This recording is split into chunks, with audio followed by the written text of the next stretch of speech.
جادو کیسا بھی ہے، عویذات ہے، جادو ہے، بندش ہے، آپ کے کاروبار نہیں چل رہے، کاروبار رک گئے ہیں، جسم میں بیماریاں ہیں، اسپتالوں کے چکر لگا لگا کر تھک گئے ہیں، آپ لوگوں کے لیے ایک ایسا عمل لایا ہوں، اس عمل کے کرنے سے انشاءاللہ اللہ تبارک و تعالیٰ آپ کو صحت عطا فرمائیں گے۔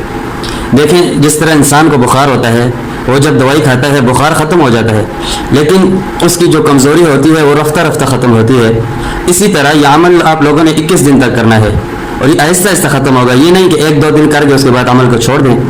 21 دن تک کریں، 21 دن کے بعد آپ انشاءاللہ خود بتائیں گے یار کہ بڑا فائدہ دیا ہے۔ تو کرنا آپ نے یہ ہے کہ عمل الفاظ آپ کو اسکرین پر انشاءاللہ نظر آئیں گے۔ یا حی یا قیوم بحق لا الہ الا انت سبحانک انی کنت من الظالمین۔ عشاء کی نماز کے بعد ان الفاظ کو 101 مرتبہ پڑھیں، اور اول آخر درود ابراہیمی ضرور پڑھیں، اور اس کے بعد اپنے ہاتھوں پر پھونک کر پورے جسم پر ہاتھ پھیر